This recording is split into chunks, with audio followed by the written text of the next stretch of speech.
Jóvenes, bienvenidos a la disciplina de estrategias de proyectos emprendedores, que se imparte en el cuarto semestre. Su servidora, la maestra Alma Sujeil Oliver Martínez. Recordemos que esta es una disciplina que pertenece a capacitación para el trabajo con formación emprendedora. Entonces ya cursaron definición de proyectos, ahora vamos a cursar estrategias de proyectos emprendedores. Vamos a continuar con la presentación. ¿Cuáles son los lineamientos generales de la disciplina? Nuevamente vamos a trabajar de la siguiente manera. Recuerda que las actividades se organizan por semana. Concluyendo este periodo, tendrás que tomar evidencia de los trabajos realizados e integrarla a la plataforma para efectuar su evaluación. Es decir, ustedes van a subir sus trabajos nuevamente a Classroom. Las primeras 5 semanas corresponden a actividades de la disciplina y la sexta semana corresponde a una actividad del programa Constrúyete.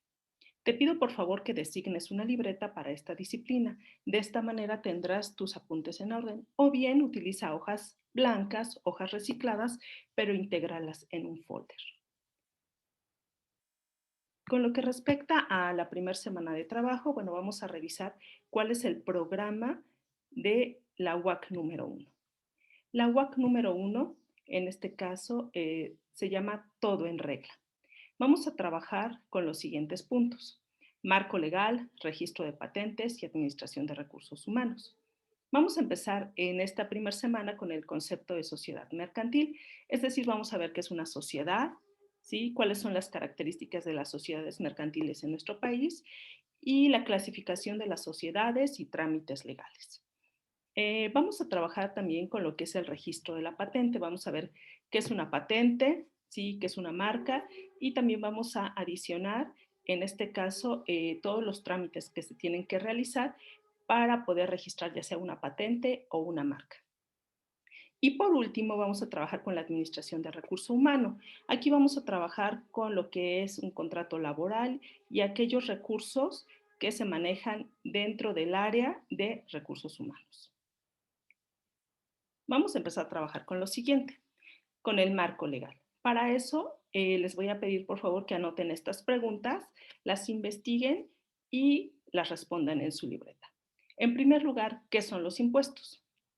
En segundo lugar, ¿pagas impuestos y cuándo lo haces? Y por último, ¿para qué pagamos impuestos al gobierno? Muy bien, jóvenes, a lo mejor ustedes han escuchado hablar de estos términos impuestos y dirán, bueno, pues yo no pago impuestos. Todos los que consumimos algún tipo de producto en nuestro país estamos pagando impuestos, excepto alimentos y medicamentos. De ahí en fuera, todo lo demás que compramos, bueno, tiene un cierto porcentaje que son los impuestos que pagamos. En este caso, los impuestos se utilizan en nuestro país porque el gobierno necesita ingresos, es decir, contribuciones de la población para proporcionar servicios básicos a la población, como es educación, seguridad, servicios, etcétera.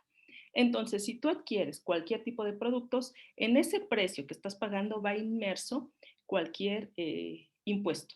Puede ser IVA, si sus papás en este caso trabajan, ellos pagan un impuesto por laborar, por trabajar. Entonces, si nosotros recibimos algún tipo de servicio, también dentro del precio que estamos pagando va inmerso, en este caso, algún impuesto, que lo más común es que sea el IVA, el impuesto al valor agregado. Este es el marco legal y los trámites legales que se tienen que realizar en este caso cuando nosotros queremos implementar alguna idea de negocio. En primer lugar, tenemos que definir el tipo de organización. El tipo de organización hay que definir el tipo de persona, es decir, si tú vas a trabajar de manera independiente, sí, vas a trabajar como una persona física y tienes que tramitar tu RFC, pero si vas a trabajar en equipo con un grupo de 2 o más personas, tienes que constituirte, en este caso, como una persona moral y elaborar un acta constitutiva que más adelante vamos a ver qué es. Jóvenes, otros de los requisitos o trámites que se tienen que realizar al momento de implementar alguna idea de negocio, en este caso si es un producto, es importante definir la etiqueta, ¿sí? Es decir, todos los requisitos que debe de llevar tu producto. Dentro de esa etiqueta se tiene que trabajar con un código de barras, ¿sí? Y hacer otro trámite que es el registro de marca. Vamos a continuar con lo siguiente, con la definición de persona física. Ya vimos que, bueno, si vas a trabajar de manera individual, ¿sí? Tienes que tramitar tu RFC, tu Registro Federal del Contribuyente. Entonces, las personas o los emprendedores que trabajan de forma independiente tienen que efectuar este trámite. ¿Pero qué es una persona física? Dice que es la capacidad jurídica que se adquiere con el nacimiento. Cualquier persona que nace en nuestro país, desde ese momento ya es una persona física. La persona física es un solo propietario de un negocio, pequeños contribuyentes, actividades empresariales, actividades profesionales, arrendamientos de inmuebles, etcétera. Entonces, estas son algunas de las funciones de la persona física, es decir, de una sola persona que trabaja, ¿sí? Que elabora para un proyecto o bien ofrece algún tipo de servicio profesional. Para eso, bueno, vamos a ver cómo se determina el RFC. Ustedes van a determinar el RFC de ustedes. Por eso les pido, por favor, que pongan atención en este ejemplo. Para eso, bueno, solamente necesitamos el nombre completo de la persona y su fecha de nacimiento. Y aquí vienen todos los elementos que integran el RFC. Algunos de ellos, bueno, pertenecen al apellido paterno, materno, al nombre y la fecha de nacimiento. Vamos a hacer el siguiente ejemplo. Les pido por favor que anoten su nombre completo y su fecha de nacimiento, ¿sí? Y vamos a trabajar con este ejemplo. En este caso, bueno, una persona se llama María Alejandra Ramírez Acosta. Nació el 18 de enero del 2002. Entonces vamos a empezar a trabajar con el apellido paterno. ¿Qué dígitos vamos a tomar del apellido paterno? En primer lugar, aquí dice, la primera letra del apellido paterno, ¿sí? Entonces vamos a tomar la primera letra del apellido paterno. En este caso es A, la vamos a colocar en la primera casilla, es la primera letra que colocamos. Posteriormente dice la primer vocal del apellido paterno. Ya sin contar esta, ¿sí? Identificamos la primer vocal. Entonces, en este caso sería la letra O. Ya omites, en este caso, la primer letra del apellido y vas a buscar la primer vocal que aparezca en el apellido paterno y la vas a colocar en la segunda casilla. ¿Sí? Muy bien, continuamos. En este caso, la siguiente casilla es la primer letra del apellido materno. Nos vamos al apellido materno y solamente vamos a colocar la primera letra. En este caso es R.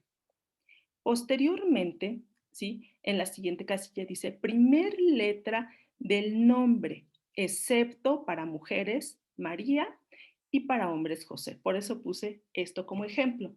Si tu primer nombre es María, ¿sí? No lo vamos a considerar porque en nuestro país hay muchas Marías, ¿sí? Y también hay muchos hombres que su primer nombre es José. Por lo tanto, omiten para las mujeres María, ¿sí? Y para los hombres José, excepto si es tu único nombre. Si es tu único nombre, bueno, pues sí lo tienes que considerar. Entonces, jóvenes, aquí nos dice en este caso, la primera letra de tu nombre, de tu nombre, ¿sí? En este caso, eliminamos el María y vamos a colocar la letra A de Alejandra. Siguiente. Dice, vas a colocar los dos últimos dígitos de tu año de nacimiento. Entonces identificamos el año de nacimiento y identificamos los dos últimos dígitos y colocamos 02. Posteriormente vas a colocar los dos dígitos del mes de nacimiento. Nació en enero, vamos a colocar 01, ¿sí?